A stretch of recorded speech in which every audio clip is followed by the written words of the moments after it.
Oh, see, wasn't that like fun and beautiful?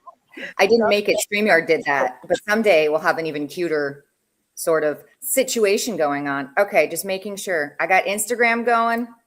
Let's make sure our friends at the PPP. Hey, why is Meta got to change everything every time I look around? It's like I used to be able to share things. What's happening? Oh, here we are. Aren't we adorable? No, I don't want to reply. I want to share.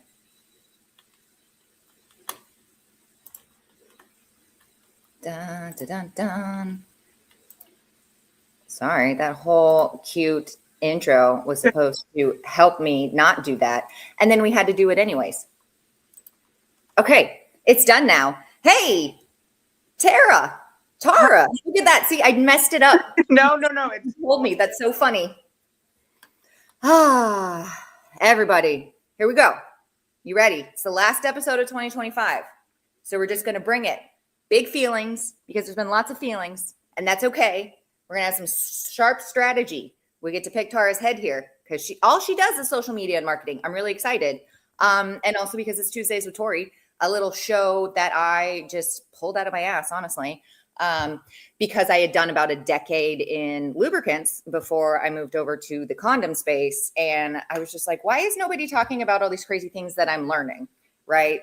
People assume condoms are easy or they're not sexy or all this stuff. There's so much misinformation. So I just started talking to the ether, and the ether has spoken back. It's been almost 2 years, maybe a little bit more, that I've been doing this on Tuesdays. And, everybody keeps showing up. And then people like Tara keep showing up. So I guess we're going to have to keep doing it. So welcome. We have a cute little beach theme happening today. You see Santa with a pineapple. Very, very paradise. So now we're just going to jump into it. Sometimes I like to give a quick condom joke. So because I love dad jokes and just the filter's off today, right?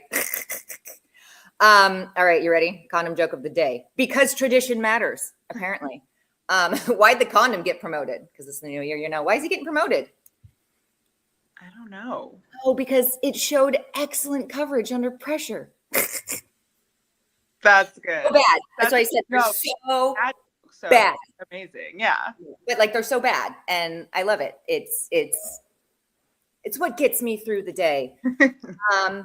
All right. So thank you for coming. We've got Tara Jones here from Love and Lust, a beautiful situation in Missouri, right? Yeah. And you guys do way other things within the business, which I think is amazing and very omnipreneur of you. But we won't talk about those today. We're going to talk about the adult industry, as it pertains to retail, and why marketing matters and how you can use some social media to do that. I know a lot of times people are like, oh, I have to get a social person to do this, or I don't know what to make. There's a lot of tools to just kind of. It's not like everything has to be Oscar worthy. I'm just going to say it sometimes. And I'm struggling with this too. Sometimes you just got to put yourself out there. Yeah, you do. I know it's hard. It's hard. Yeah. So why should we even care about this episode, right? If I'm a retailer, I'm just going to say it loud. Marketing is no longer just posting and hoping, right? Our social feeds are crowded. It is a race to get anyone's attention these days. Customers are sometimes grumpier, right? They've got this bias in my opinion, since 2020, right? But also they're smarter. They've got more access to more resources in the internet, but that also means that not everything that they're seeing is true, right? And them algorithms. I can't wait to talk about some of the hoops. I'm sure you know that a lot of these retailers, and myself included, right, like getting shadow banned because an elbow looks like a nipple. Things like that really do happen because my content, even though I post it in adult spaces, and oh, hey, look, I have a banner so I can remind people that, hey, look at this. Oh, we're going to talk about adult things. So if you are not over 18 and you don't want to see this sort of content, kindly scroll away. We'll have another episode for you another day. But today is not that episode. Actually, we won't. If you're under 18, don't talk to me. Go away. Scroll. Age verification is the thing. So our algorithms suck, and retailers who are going to win in 2026, I think, will be the ones who know how to tell the story, right? Marketing isn't just selling; it's an emotion, right? You're selling that emotion. People don't buy anything that they don't think they want or need, right? So how do we actually connect with our audience without sounding like, got milk sort of billboard? So here's your New Year's Eve plate, everybody, of marketing things to just nom on for today. So my guest, as mentioned, Tara Jones, social media marketing manager for Love and Lust in St. Louis, right? And they're one of the stores that get it. You guys are sex positive, retail smart, approachable, and I think a great example of how, because I had to go and do the stocking of the resources, how marketing shows up both online and on the sales floor, right? You can have it both. You don't need to have one or the other, but you do need to tailor your voice a little bit different, right? Yeah. So, which means she's not just chasing the likes, right? She's got to build the trust and the traffic. And if there's anything I've learned in my years in the adult space, it is trust matters, right? Your relationships matter. So, Tara, for anyone who hasn't had the pleasure of meeting you yet, I haven't gotten to meet you in person yet, right? I hope you come to some of the shows soon. Yes. Tell us who you are and what you do at Love and Lust, and how did you find your way into this industry?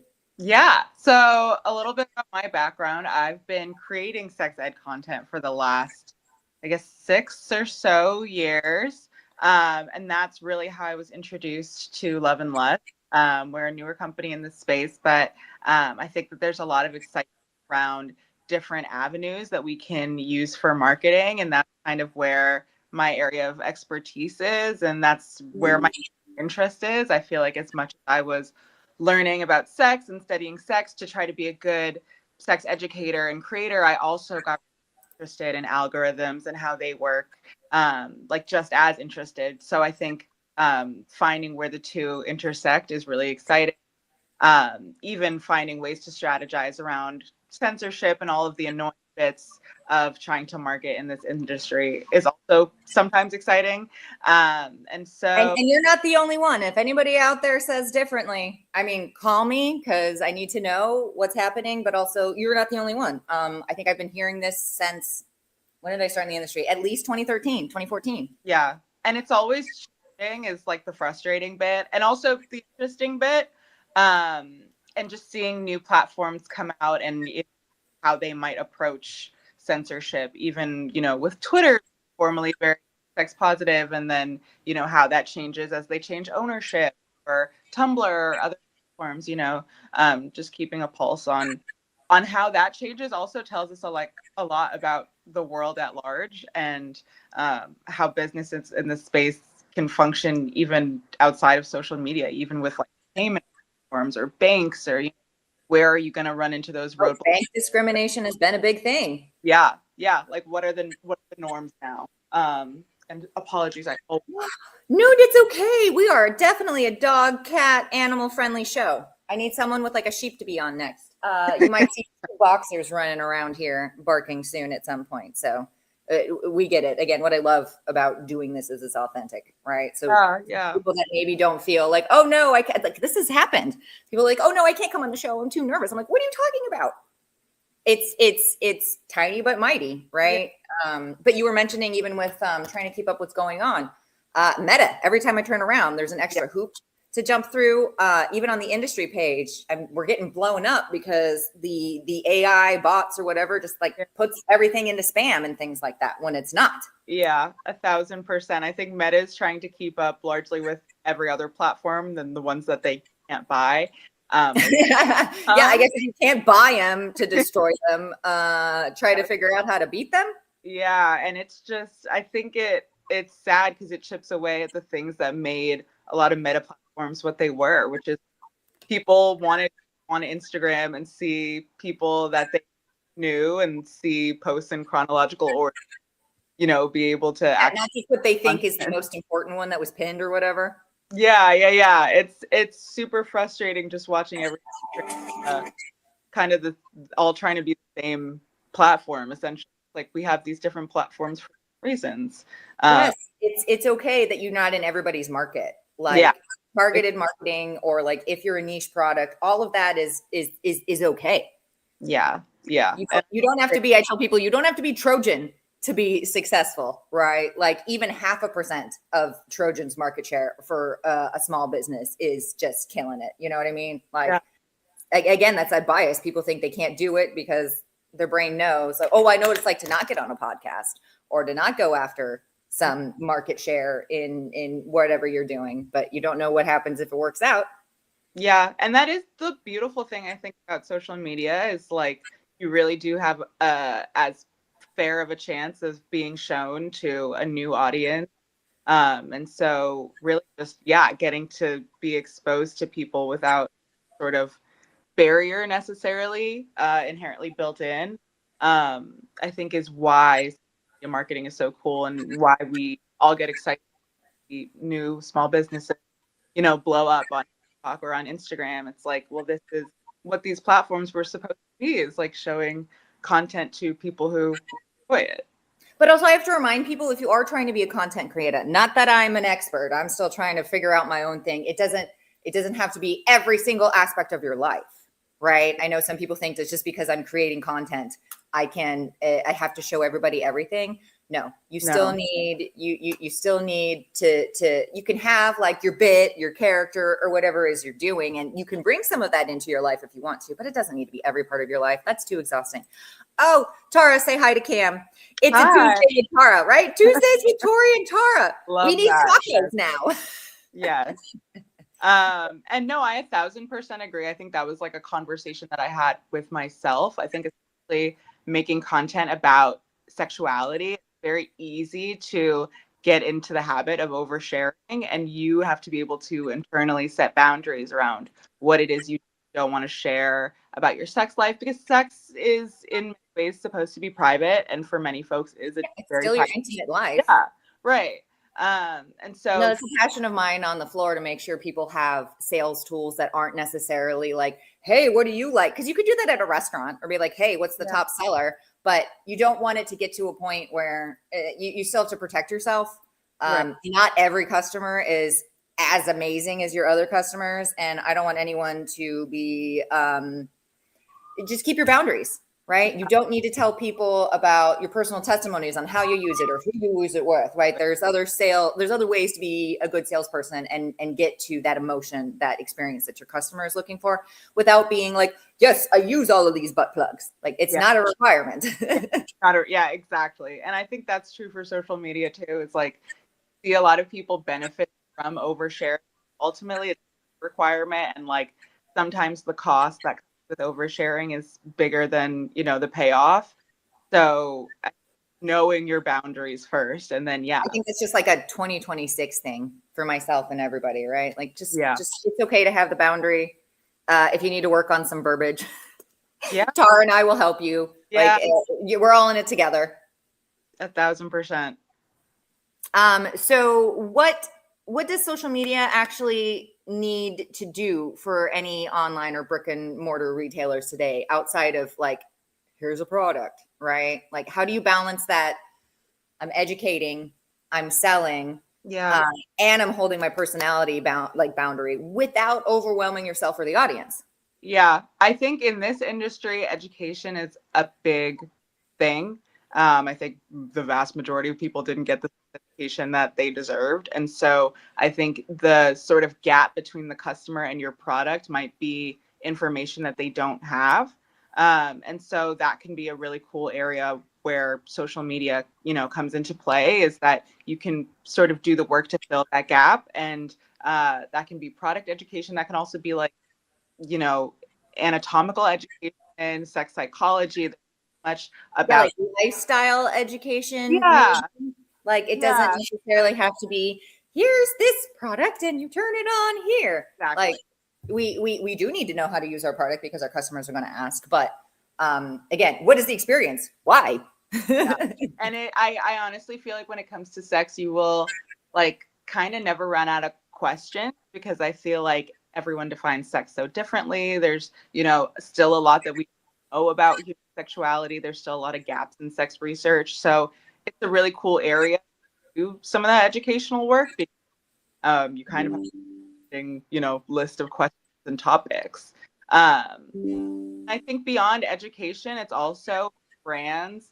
Um, a lot of building out your brand ethos and, communicating who you want to be as a brand with your customers. And so I think social media is something you often hear associated with social media is brand awareness. And you want to be, a brand that people think of time to buy a product. And a lot of that is, who are you communicating yourself to be? What kind of are you? Are you, really aimed towards like Gen Z cool girls? Are you really, open, accepting, and you want every single type of person, shopping from your business? Are you, gearing yourself towards like single moms or moms at home or wives, or, like how is your approach Like, communicating what's the point? What's product? your story? Yeah, exactly. Like, who are you? Like, who do you want in this? My favorite example, I'm old, so and I'm gonna give it away. You'll know where I'm retail brainwashed. The pink gal, right? Remember all the 86 stuff on the sweatpants, and it was a whole made up person. But that persona became an entire brand, right? Like she had a dog and she was like, here's all the loungewear for her experience in her dorm room at college and da da da da da, all the things. She was a made up person, and now like Pink has its own stores and stuff. Yeah. So it's and it doesn't mean your story can't shift because obviously adapt or die, but what you got to commit to the bit almost. Yeah, you have to say something, you can't just say nothing. Because why am I going to care? Yeah, or no one cares. Yeah. And like, why would they? And I think that's so true. There's so many examples that we've seen of like things are cool just because of the brand or the brand story. Like, people are buying Labubu's, or like these are literally dolls, like they serve this, but like you get to go around and say that you have a Labubu. Like that is ultimately what a lot of marketing. It was Furby in my time, and now it's the Labubu. Thank goodness my kids did not put Labubu on their Christmas. It was the Fugglers. Oh, see, I don't even know. Yeah. Oh, they're what they sound like. They're so ugly. They're cute. They have like little weird teeth. I don't know. I could send you a picture later. That's funny. Yeah, I kind of how we figure out the trends, right? Ask yeah, my kids. yeah. So Love and Lust has a strong local following. I'm really Yeah. amazed. Can you give us any tips on how you turn customers into a community and then a community into some of your consistent sales? Yeah, I think what's really cool about that, a lot of that was built before I came on, and it was sort of the original approach. So having evolved from like primarily operating in the CBD THC space, and then now into this space, it was kind of cool to see that the folks who were already working at the company were very much taking this in-person, like community-based approach. And in my head, everything is like internet, internet, internet. And it was like, how could we combine both of those things? So I think that's what's been really exciting to me about joining this team. And I think also what really helps and will continue to help us differentiate ourselves from other brands, because I think there are a lot of brands who sort of operate online. And then there are a lot of brands who are, really relevant to their local communities, and like, how can we do both is really what's been super exciting to me. I mean, sounds like a lot of work. I'm glad Yeah, you're excited, but it's necessary, right? Like I so. I think I wouldn't be, as excited, I guess. I think if there weren't so many things that I think make Love and Lust different from the other brands that I've interacted with, as somebody who is just chronically online and like has been doing this work online. So I think that, I think that kind of adds to my excitement that it's something different and new. follow the dopamine. Yes. Whatever you got to do. It's been Yeah. hard, guys. Or I'm just dramatic, but I feel like it's been crazy. And you know what? Whatever you got to do to get through the day. I mean, as long as you're not hurting yourself or anybody else. Like, Totally. coping skills are few, and follow the dopamine. Tori said so. Yeah. So that rocks. I love being able to turn just your store into a community. Like someday in my head, I dream of like a almost what I had. I don't know if you know her, Dee from Fantasy Gifts. She opened up 2 romantasy stores, and one of them is next to her toy store. So like if you buy like a cool romance book or whatever, you get a 15% off coupon to the store right next door. And they have like a cute speakeasy door situation.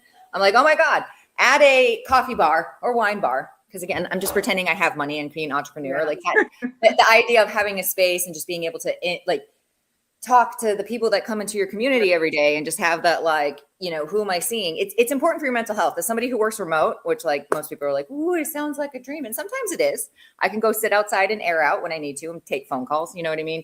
But then some other times it's not. You're like, I'm staring at these same 4 walls and the work keeps piling. So you do have to see people. Even if you're whether you're an extrovert or an introvert, it is important to get out and just sit and grab a cup of coffee for an hour and stare at other people. It makes your brain like come back to reality. Definitely my experience too. And then I think another part of like community building that has taken place online, that I think that Love and Lust was an amazing job even before I joined. Like, how can we incorporate the educational piece into the website directly through like blog posts, stuff like that? Like, how can we make our products more approachable by just answering the questions that we know that people have? And so I think that inherently builds community, kind of makes you an authority, on the subject and on the product. No, that reminds me. Someone once told me, my isms, my advices that come out of wherever, because yay, it's my show. We're just going to talk about crap.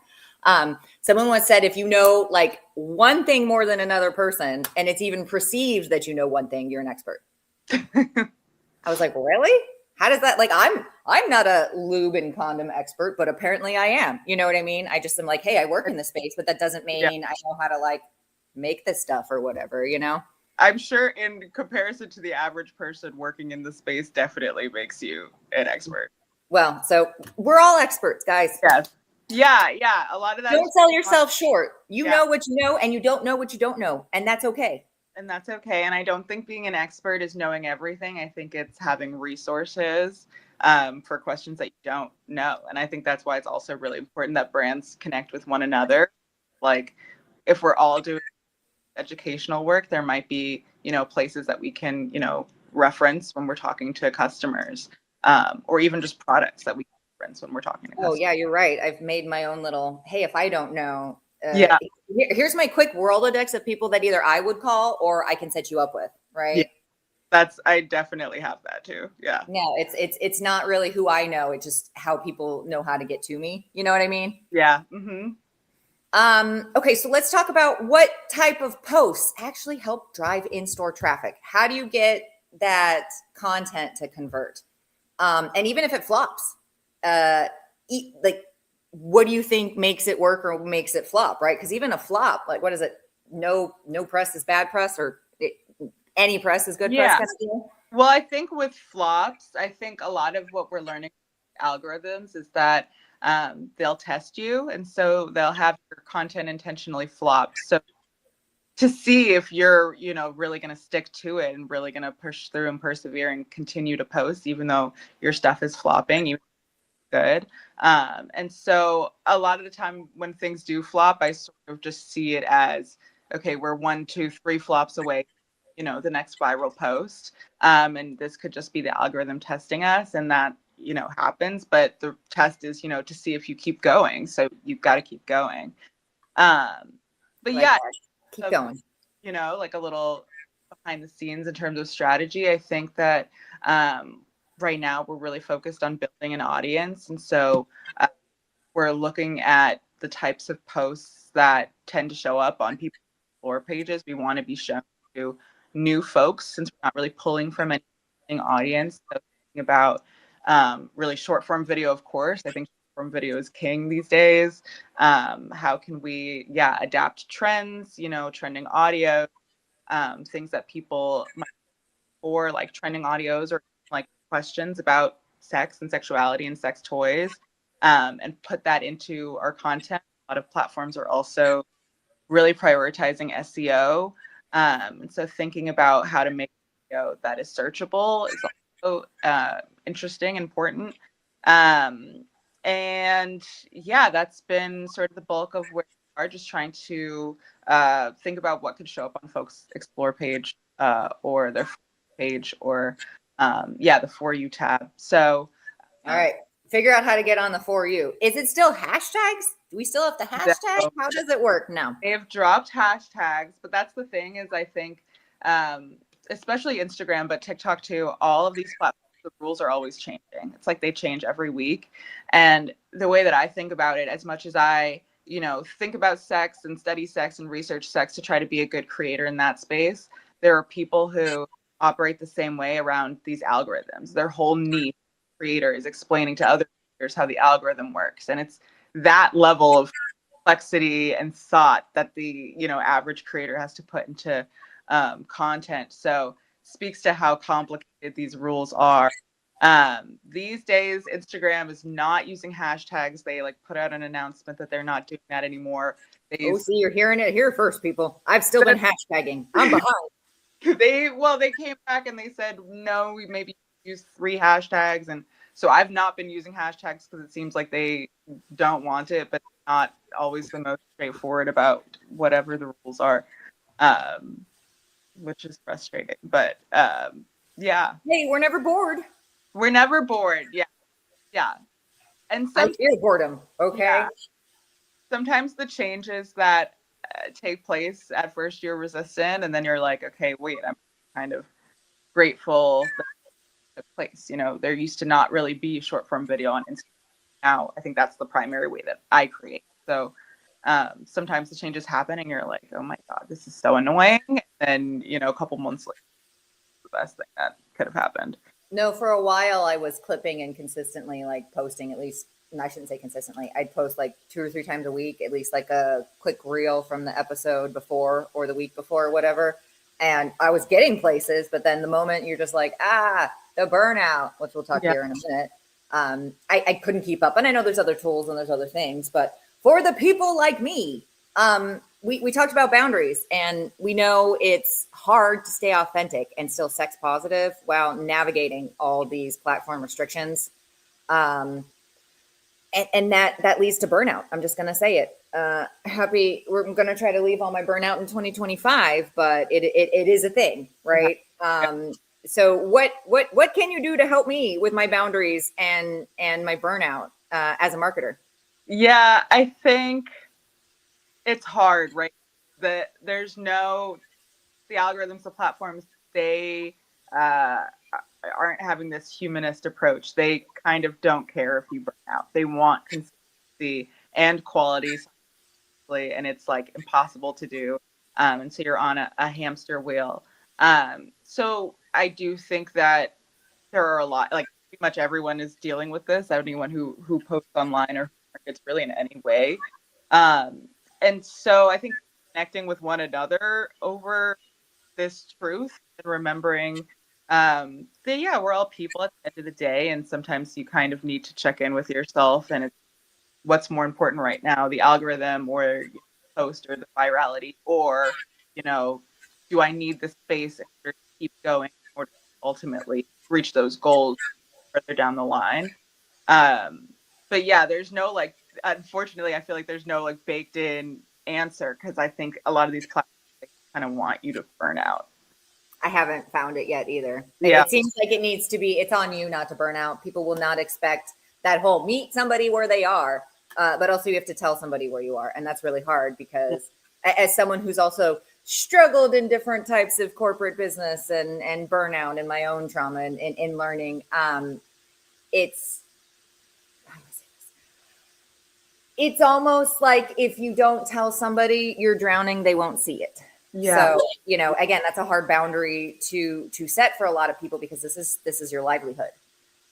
So a lot of people will just, again, stick with the miserable job they know because they got to put food on the table. yeah, yeah. No, 1,000%. Someday, working on changing it someday, right? Yeah. So you're a small team. I'm a small team, at least on this webcast. It's just me. Also at Paradise, we're like 5, 6, 7 people. Oh, okay. Entirely, right? So we look big, but you know, we try to, it's intentional for now, right? When there's a lot of moving pieces and there's a lot of change that's been thrust upon us. Sometimes I find it great. You're able to pivot a lot faster when you have less people on the boat that you need to get to row in the same direction.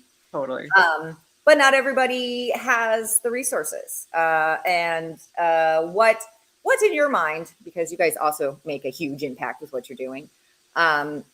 Retailers who don't have maybe a full-time marketing department or a beautiful social director and marketing manager, where should they focus first? Yeah, I would say like find all the shortcuts you can. Like if you can find a feed plan platform, and you can, sit down and sort of batch content, batch edit content, and then sort of sit down, caption it, just get it all good to go and post within a matter of hours instead of sort of spreading that throughout the week. Like that's one shortcut. Batch creation, focusing on like shorter, trendier videos that you just sort of have to, you have to, what is the word? Caption, and then, they're just sort of good to go. I think, would that be something you like, hey, stop overthinking it? I think part of it out. Stop overthinking it. I mean, I think that there are, right, I think quality is a really big part of like performance, but I think that quality doesn't have to mean sort of effort in terms of like planning or editing. Sometimes quality means like having a decent camera and having good lighting, like shooting broad daylight, or like not today's lighting, but yeah, like the other camera didn't work out. It happens. Yeah, it totally happens. But like if I was shooting video, like I would shoot it at a certain time of day where like I have the best lighting. And so lighting is everybody's best friend, including your products. It's everyone's best friend. I think Canva, if you're like doing, static feed posts or short posts, like use a template. They're super easy to use. Or like if you can create some sort of like brand guide reference and sort of quickly, plug and play whatever information that you want to put in a post. But just finding those shortcuts, looking for those shortcuts, and putting them into play. And you don't have to be the brand that posts every single day.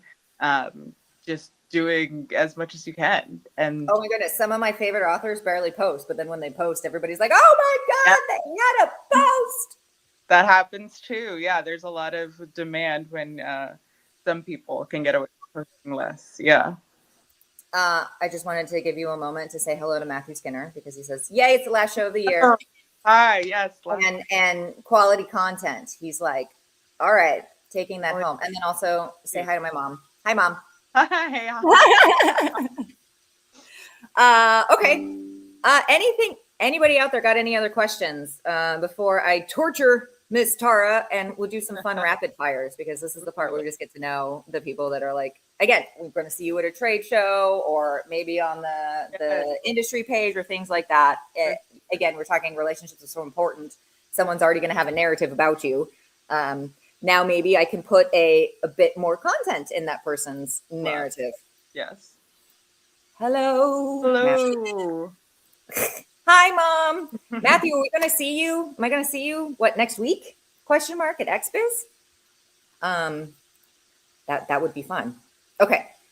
Are we ready? Yeah. Rapid fire time. Quick answers, no spiraling. It's not that kind of show. Okay. Okay. One content idea every retailer should steal immediately. All right. I would just say like scroll for 20, 30 minutes and you'll find, you'll get inspiration. Scrolling is part of the job. I'll just say. You got to start scrolling. You need to get some garbage in your head. Yeah. But figure out how to translate that garbage. Or I think you mentioned earlier audio. At least maybe that's going to be the new kind of thing I'm going to try to focus on. Is like if there's a trending audio, you can turn it into whatever you want when you put like little titles on it or something. You can really turn it and yeah, just see how other people are using the video. And think about it with it for like. Matthew, I'm excited to see you next week. I told my mom she could come up for the award show on the 11th. I don't know. She's in Arizona, so maybe I'm bringing mom. I'll make sure to get you an introduction to the mom if you'd like it. Are you guys aren't doing expos. Are you guys thinking about Altitude or A&ME? We're thinking about AVN. Okay. That's a good one, especially if you're going to go sell on the consumer side. You can make a lot of money. Okay, I'm glad to hear. Yeah. Yes. We should talk about that later. Yes. Yeah, let me know if you got any tips or need any tips. We got you. Anybody here is definitely willing to help out with some of that stuff. What's a trend you're officially tired of?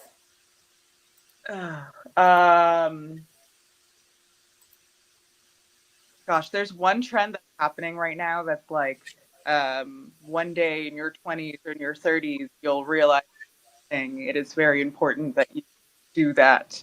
And I see it all the time. I think I did it earlier, like a couple weeks ago, and I was like, oh, this is a trend. And then after a couple weeks, I was like, you're like, it really just isn't sticking. Yeah. I mean, I don't know if she's a trend anymore, but for a while I was like not happy with the Haktua gal just because I'm like, you can also spread STIs with your saliva. Yeah. So, yeah. Just me as a person that's like, you know what? It's not that I'm against doing whatever you want to do. I want you to connect with your partner in whatever way, but like there's so many STIs out there right now that are drug resistant and syphilis is back that I'm like, can someone just help people understand that your health is still important? Like, didn't we just live through a pandemic? Yeah. Lots of misinformation, but you have to admire how far. Oh yeah, that's why I was grumpy. She took it and went with it, but I was like, could you imagine if you took it and went with it in a more sex positive way? Yeah, because now she got like embezzled millions from the company and in big trouble. I was keeping up with that a little bit, just because I was wondering, was this sustainable? Seems not. Just outrageous. So just know if you're struggling with decisions in your business, you can't make worse decisions than the Haktua gal. Haktua girl, yeah. Though we appreciate what you did. Thank you for being a viral trend. And I know you're a human, but I think she's done now. I think so. For me, what is the best time of day to post and why? There's so many different answers. So many different answers. And there's a lot of people who say it doesn't matter, but I will always like noon. It does matter. Noon time-ish.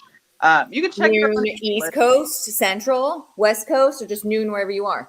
Yeah, I just stick to noon wherever you are. I really don't think it matters too much. I do think it's just something I've seen it virtually every other social media job I've ever had. And so I feel like it's just kind of a best practice that everyone does. And I don't think anyone really knows if it's helping or not. But you can also check your analytics and see when your audience is most active, but usually like that sort of noon to like 3. Yeah, or if you're like not consistent like me, if my my information is not telling me anything right now. Or right, if you're just starting out, you're like, I don't know. I have no idea. Don't know the information yet. Yeah. Yeah. Nope. No info. Does not compute. Yeah. What do you think is one thing customers respond to more than discounts? I think customers respond to more than discounts. I think, I really think like relatability. Like, I think that's kind of the entry point for conversations on social media.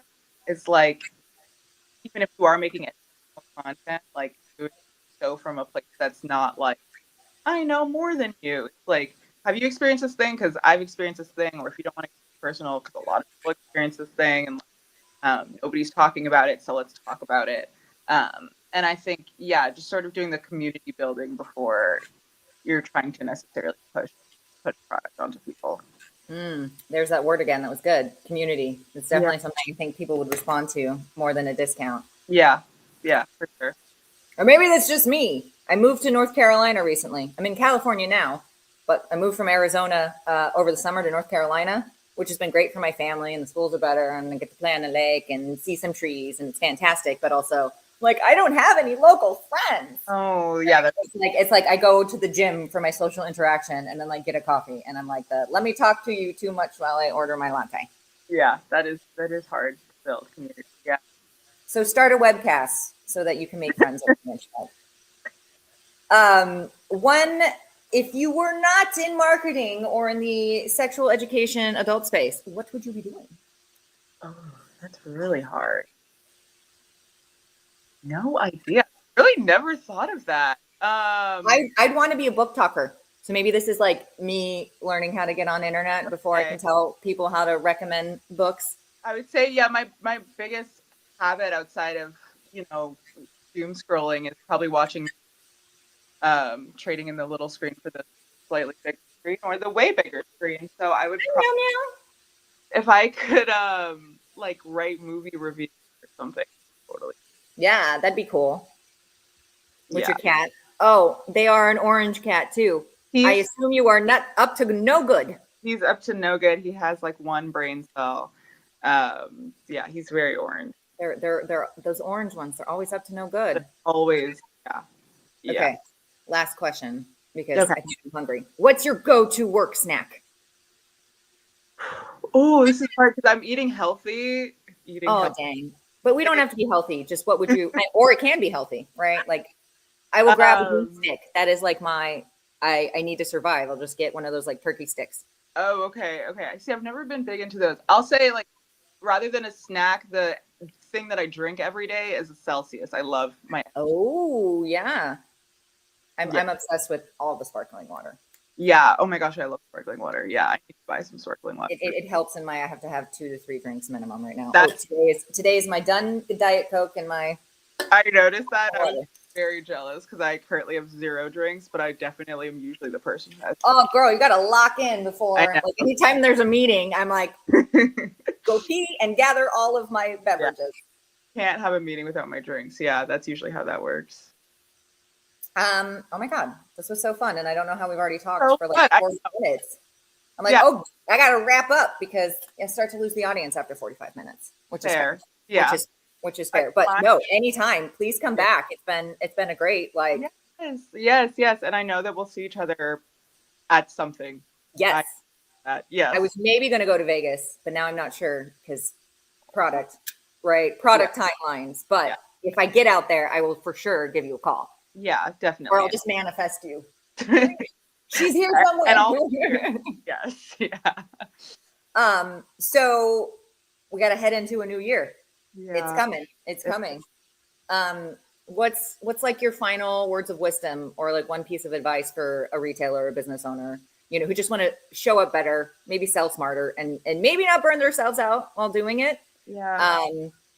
Leave us with that. And then this is also your shameless plug time. Like, where can anybody find you and Love and Lust if they want to reach out and talk about things? Yeah. As far as 2026 inspiration, I think a lot of people are mood boarding and creatively. And I just think the internet is such a place where you can find inspiration when it comes to making content and marketing. It doesn't even have to be people who are a company or a brand or a product. It could just be like people who create content or create something that you really enjoy, and just looking at them for inspiration. I think it's like the time to be looking. But also what you consume is important too. So maybe don't go down a hole that you're not comfortable with. Yeah. Yes. If you catch yourself down a rabbit hole, be very wary of that. You can't chill in the void for too long. It's no bueno. Cannot. Yeah. And it is also important to grass and see your friends and, hug your family. Go take a walk outside, get real air. Yes, 1,000%. And as far as where you can find us, we have I see here, we have the Love and Lust. I know, look, I did it. I did the thingy. Very cool. And then our Instagram is at theloveandlust.co. Our TikTok should be saying the Love and Lust Co. And yeah, please feel free to follow us. Excited to continue. Building our account and starting cool conversations. No, I so look forward to stalking your account and possibly mimicking it. Right? It's the sincerest form of flattery. We're still trying out different things and seeing what sticks. So I'm really excited to see, where things go. Oh my goodness, this was so, at least for me, very informative. Thank you for helping me. I know. It's just, and this is why I gotta keep doing it. Although, I have my months where I'm like, this is stupid. Nobody cares. But then it's a new week and it's a breath of fresh air, and I can't help but still do it because look at all the great people I get to meet and share. Anyone who's ever been nervous coming on the show, it's just so fun. I try to make it real easy. It's just an authentic show. It's just for our adult industry and the B2B side. It's not no pressure, guys. No pressure.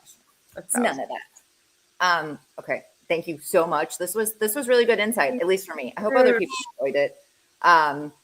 I think it's a conversation that shows exactly why the show exists, right? We're having a chance for everyone, this year, next year. Thank you for showing up and watching and not letting me give up on myself. Like, the year stretched me, challenged me, but also surprised me. The show got nominated for an XBiz award that we're going to next week. And the company did too, but I'm like, there would be none of this if there wasn't the industry that's being so kind and receptive. So thank you. Tuesdays with Tori continues because guests keep showing up and the internet is filled with lots of anything. Also, if anyone, cocktails. Yes, Matthew. We are hosting we have new product, which I can't wait to tell everybody about. But it's launching on the 8th at XBiz, and we're doing a cute little happy hour event on that Saturday. That's awesome. Why Matthew's like, cocktails, you better be coming. If I don't see you, Skinner, there's going to be consequences. I don't know what yet, but it'll be creative, maybe. So if you guys missed this, I've got the replay that's just going to automatically post on the YouTube, which is Tuesdays with Tori Tia. Instagram goes away, but also the Facebook keeps it up for like 30 days. So feel free to comment there even too. If you're like, hey, I have a question. Can we get a hold of Tara? Like, yes, we can figure it out. And if you're not on the Pleasure Professionals page, I think you should check it out. It's got the audience we're looking for, right? I think it's 4.5K people on there now. Yeah. And it's all my buyers and my coworkers and people setting up new businesses. So if you need a place to take a breath or even get some inspiration, let's go there. But also let's leave 2025 here. Kablah. Yes. And 2026, right? What was it? I was reading something with the Chinese zodiac. It's the year of the horse, and we just came out of the snake. So it's supposed to be like the snake shows you what you don't need in your life. So it's fucking hard. But right, we don't need it. So 2026 is about, right, we're coming back, better condoms, better conversations, better business, and just all the things, guys. Reach out if you'd like to be involved, or you got other ideas, or you need to get a hold of anybody. The show's here for our community, right? But we got you covered because I sell condoms. And I'll see you all next Tuesday. Happy New Year. Happy New Year.